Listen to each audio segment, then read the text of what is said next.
Muchísimas gracias por continuar con nosotros. Y bueno, ya se lo habíamos adelantado, vamos a hablar acerca de la impartición de la justicia, vamos a hablar de los delitos en los que se han visto involucrados jóvenes adolescentes y bueno, ¿qué hace el sistema penal para atender este tipo de situaciones, sobre todo cuando son jóvenes que pues ahora conocemos gracias a las redes sociales y que inclusive pues muestran este tipo de delitos a través de sus propias redes sociales?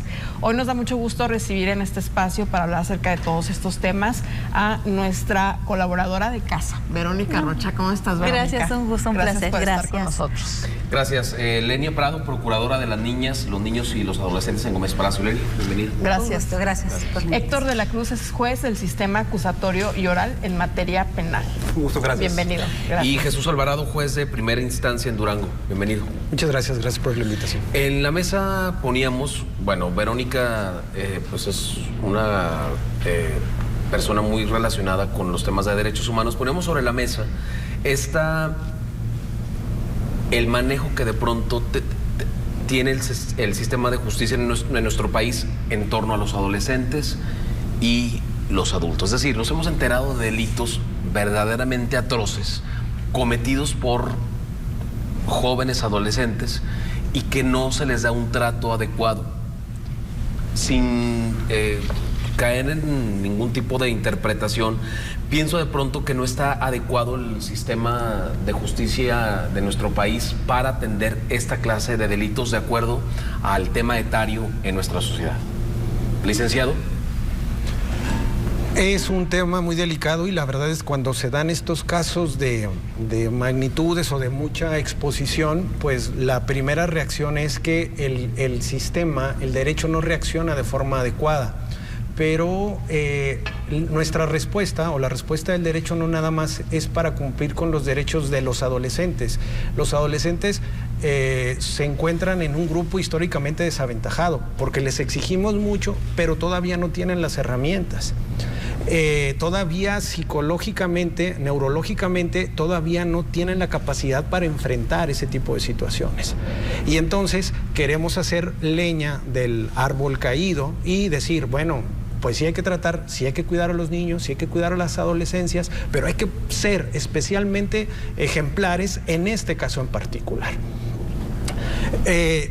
Son dos cosas. La primera es que incluso todavía los jóvenes adultos entre 18 y 21 años aún tienen adolescencias. Todavía les falta desarrollar por completo sus capacidades intelectuales y neurológicas. Incluso tan es así que hay algo que se llama inimputabilidad disminuida en algunos códigos, y tan es así que un adulto joven todavía puede estar demandando la pensión alimenticia a sus padres para lograr desarrollarse por completo. Entonces es un contrasentido que por un lado tratemos de proteger adolescencias y a adultos jóvenes porque todavía les faltan las herramientas para incorporarse plenamente a una sociedad, y por el otro lado, para personas que tienen muchas carencias por detrás, sí les exijamos como si fueran adultos. ¿Qué edad tienes, licenciado? 49 por cumplir. 49 años. ¿Creciste con esta idea? Es decir, si tu padre te escuchara diciendo esto, diría, sí, tiene razón, o hijo, porfa. No, mi principal objetor es mi abuelo, mi esposa. ¿No? Lo primero, pero es porque también reaccionamos por sentimiento de venganza. Ahorita ustedes decían una palabra ejemplar o que nos puede ayudar a definir: justicia. ¿Qué es justicia? Entonces, ¿qué es justicia? De acuerdo a lo que nosotros esperamos de la justicia. Si nosotros esperamos de la justicia revancha, venganza, sí, totalmente. Y ojo por ojo, me parece que hay que sancionar a niños y adolescentes. Si nosotros por justicia es imponer una respuesta en función de lo que es ese adolescente en particular, de lo que hizo, de las razones por las que lo hizo y los recursos con los que contaba al momento de que lo hizo, vamos a discutirlo, que es culpabilidad. Pero siempre juzgamos a la persona que victimiza. En este caso, por ejemplo, dos adolescentes, ¿no? Un joven de clase social privilegiada, bueno, porque tiene recursos económicos, que generalmente lo está manifestando a través de sus redes sociales, y un buen día comete esta atrocidad de pues violentar a una mujer, la agrede, a pesar de que pues era una mujer más grande que él y demás, pero queremos revancha, queremos venganza. Estoy hablando como público en general. Y en el caso de esta otra jovencita que apuñala a otra jovencita, ambas, una de 18 y otra de 17, la verdad es impresionante, pero también hay esa misma actitud de revanchismo por la belleza, por la juventud. ¿Por qué? Es como que la sociedad está enojada con ellos por tener estos privilegios y mostrarlos libremente en las redes sociales. Yo creo que nosotros como sociedad tenemos un doble rasero.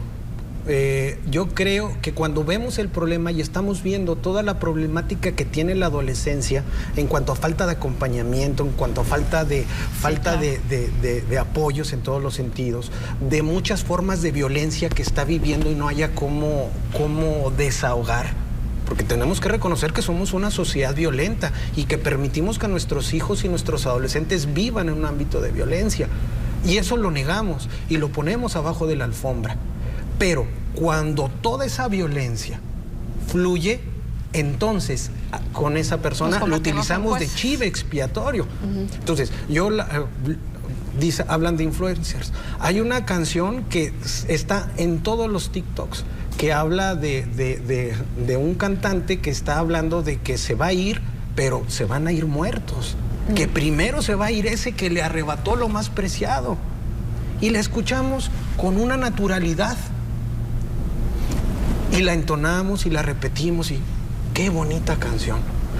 Cuando estamos mandando un mensaje violentísimo y hay alguien que lo concreta con recursos limitados, esta muchacha madre a los 17 años, con la pérdida del padre de sus hijos a los 17 años, es decir, su mundo destruido, y tenemos que ser ejemplares y no podemos permitirnos estos criterios de avanzada que me parece que no hacen justicia con lo que merece la sociedad. Justamente por eso Marcela Moreno abría este programa con algo que me parece importante rescatar, que es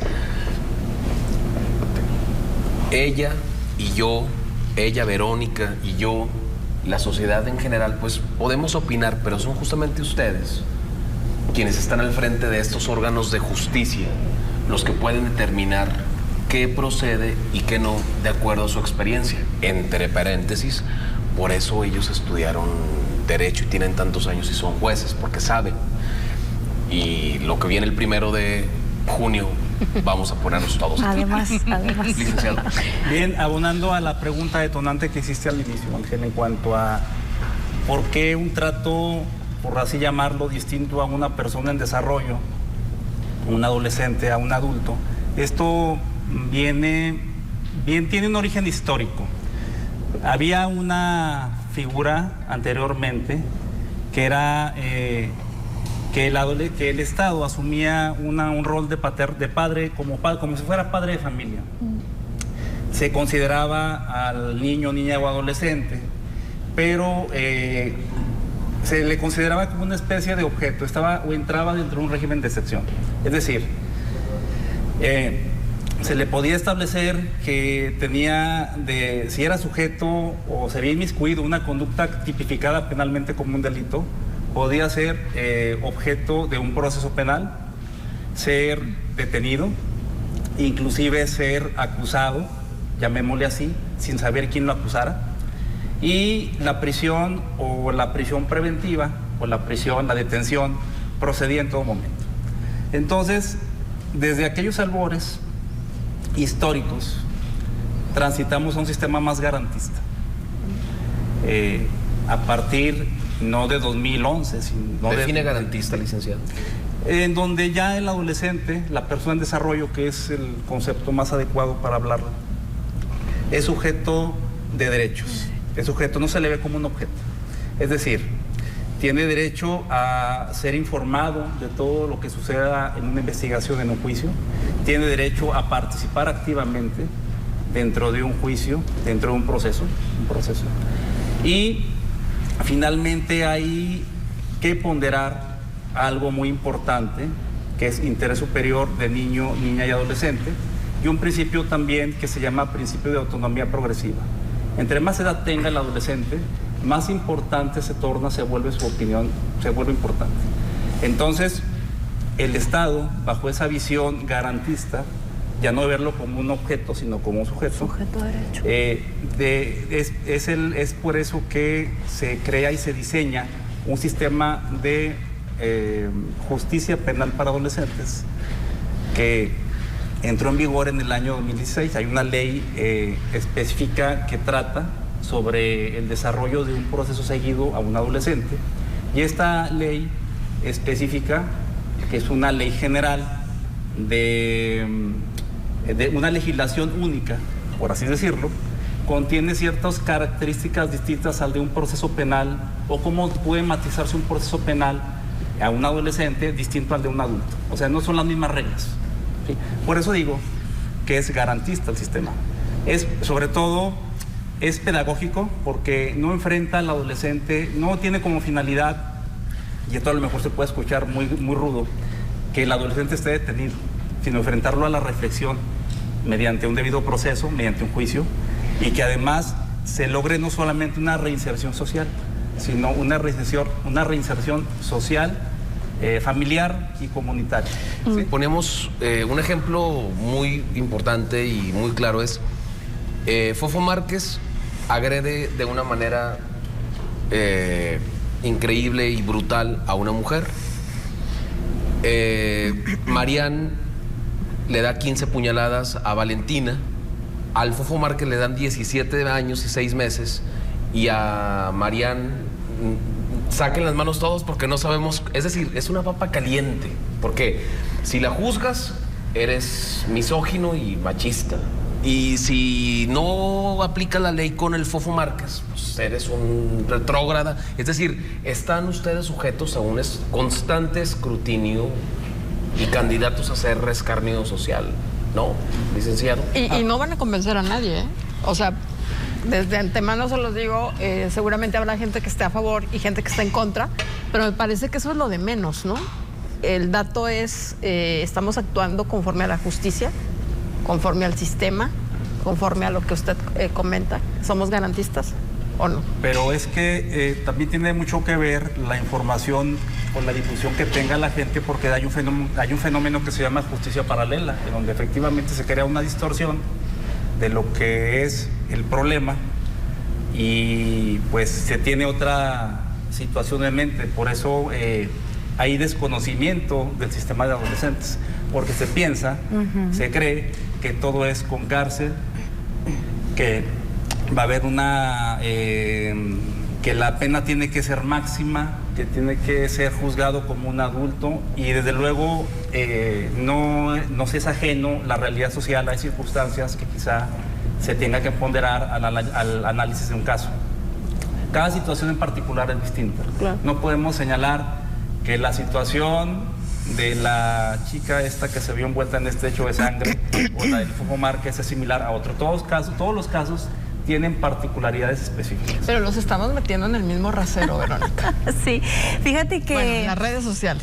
hay un aspecto que acaba de mencionar el licenciado Héctor y que me gustaría hacer reflexión, porque lo hemos citado mucho, pero en este tipo de situaciones pareciera que no nos conviene, que es justamente la reforma en materia de derechos humanos que impactó en nuestro país el 10 de junio del 2011, en donde se reforma de manera importante ese primer párrafo de la Constitución, y pareciera que se aplica pues para las marchas de las mujeres y del LGBT. Y la verdad de las cosas es que va más allá, porque justamente va a cubrir con este paraguas de derechos humanos a lo que es las infancias y las adolescencias. Y en el 2016 se promulga esta ley de la que se está hablando, incluso la reforma más reciente fue en el 2022.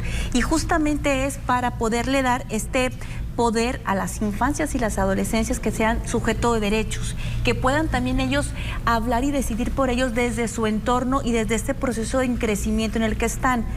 Pero estamos desconociendo, y ahora estamos, como le decía Ángel, hace unos días estamos nosotros también conociendo que justamente ante los actos atroces que están haciendo los adolescentes, el Sistema Nacional Penal para Adolescentes les está quedando chico. Sí, sí, sí. ¿Por qué? Porque yo le platicaba a Ángel, porque no es Marian. Hay muchísimos otros casos en el país en los cuales no nos hemos dado cuenta. Este nos está abriendo los ojos y pareciera que la realidad nos está rebasando. Es decir, probablemente estemos ante la oportunidad de sacudir, revisar y hacer urgentemente algunas adecuaciones. Sin embargo, no podría ser tan sencillo porque México, como otros países, están sujetos a esta matiz de derechos humanos, tanto de Naciones Unidas como de la Corte Interamericana, de la OEA, en donde tiene que armonizar toda su legislación. Es decir, no puedes decir tú, por mis pistolas, en México se va a legislar de diferente manera a las infancias y las adolescencias, por ejemplo. Exacto. A México, México es un caso típico porque nos encanta firmar tratados de todo lo que hayas de tratados.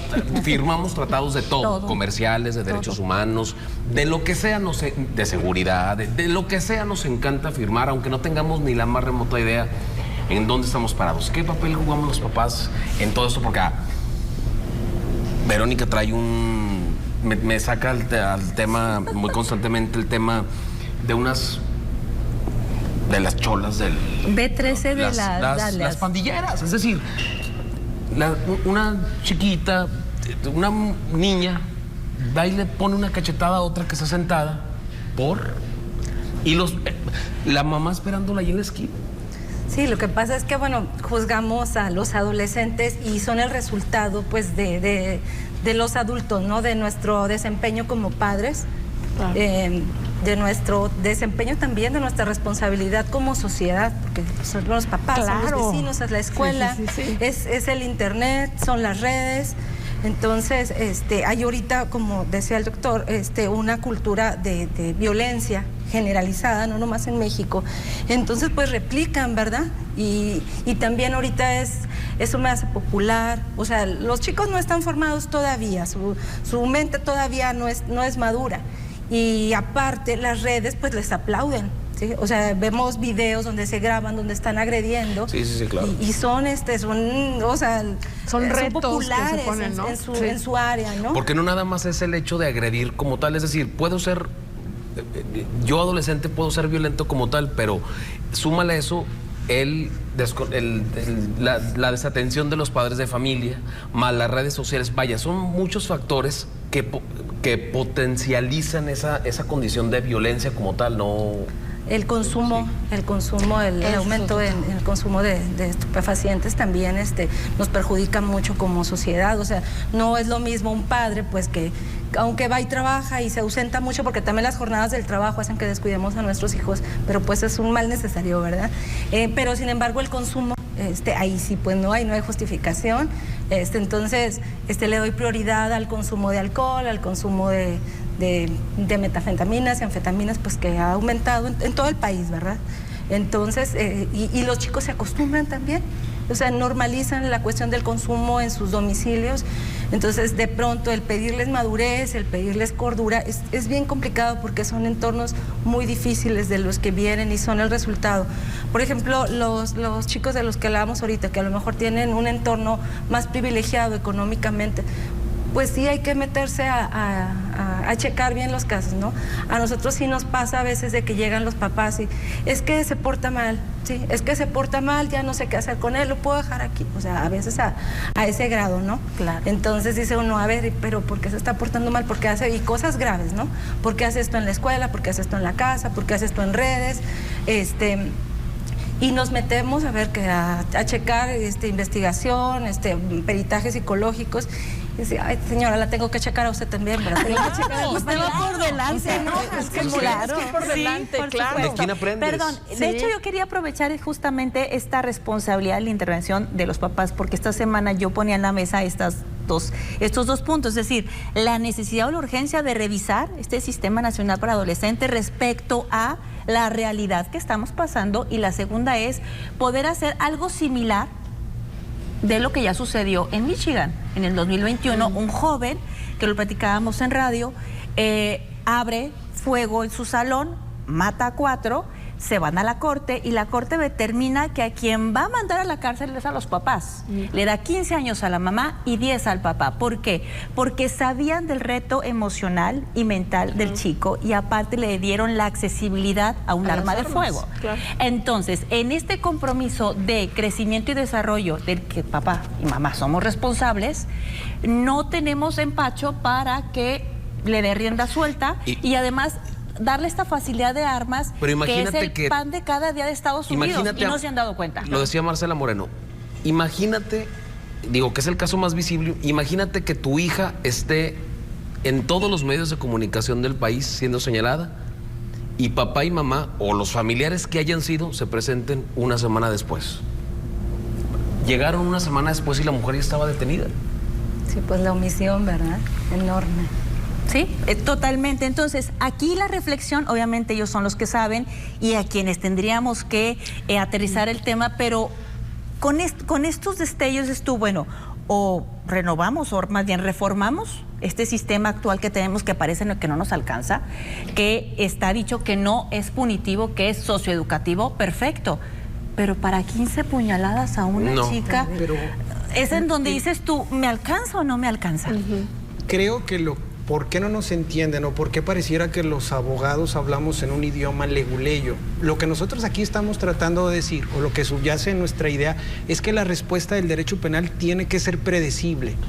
Que si hay una herramienta que nos debe dar el derecho, es que mi conducta tenga una respuesta predecible. Sí, claro, por supuesto. Eso se llama consecuencia, pues. Claro, pero predecible, y predecible significa que si nosotros queremos bajar la edad penal, tenemos que aceptar que eso sea para todos los casos. Sí. Y no nada más para situaciones ejemplificativas. Nosotros porque partimos... no hay delitos de poquito y de gran... No. Entonces, ¿de dónde venimos? Sí. Hasta el 2006 teníamos en la cárcel muchachas que se habían peleado y que le habían sacado y estaban en la cárcel, y era una muchacha brillante, un joven brillante, y que tuvo un momento donde explotó porque venía de un bullying y dijo, ¿sabes qué? Y le sacó un ojo, ¿sabes qué? Te vas a la cárcel, 16 años. Entonces nosotros decimos, tenemos que hacerlo predecible. Claro que predecibilidad significa juzgar de manera objetiva. Y yo, la verdad, cuando vemos asuntos de este tipo, no lo vemos al calor de un clip de 15 segundos. Nosotros revisamos de manera detallada toda la información y todo el contexto. El Fofo Márquez, en el caso de Fofo Márquez, es una agresión de 8 segundos. 8 segundos dura. Si ustedes lo quieren... ¿Con perspectiva de género, tentativa de feminicidio? Vamos a revisar la evidencia. La evidencia dice que son una agresión de 8 segundos, donde hay 8 puñetazos, 4 patadas y una fallada. Donde la señora está caída, es un acto totalmente reprobable. Pero le tira 4 patadas, 4 puñetazos estando de pie, 3 patadas mientras va cayendo y 4 puñetazos estando abajo. Luego, sin que nadie más intervenga, se retire. Tengo que sacarlo del calor, de la impresión que me da y el enojo que me provoca y revisarlo de manera fría, cuadro a cuadro. Y cuadro a cuadro llegar a la conclusión si lo que quería era matar a la señora o no. Y eso es lo que nosotros no nos entiende, porque nosotros decimos, oye, dame la oportunidad de ponerle paños fríos, de revisarlo de manera objetiva y hacerlo predecible para todos los demás casos. ¿Está mal juzgado el caso de Fofo Márquez? Sí, bajo este esquema. Perspectiva, sí, porque, a ver, claro. nos das el panorama muy puntual. Claro. Yo te replanteo el otro lado. 17 años, una hija de por medio, se te fue el marido. ¿Conoces a la mujer con la que ahora está tu...? No, ya eran amigas, Sí, conoces, son amigas. Se encuentran. Fuiste es decir, hubo un plan. Ah, claro, premeditado, totalmente. Hubo premeditación. Ella va por unos cuchillos y le hace hasta 15 puñaladas, unas en el pulmón, otras en el cuello. Y todavía se sabe ahora que la grabó. Sí, después de que, por que la apuñaló, la grabó, exactamente. ¿Me lo contestas después de la pausa?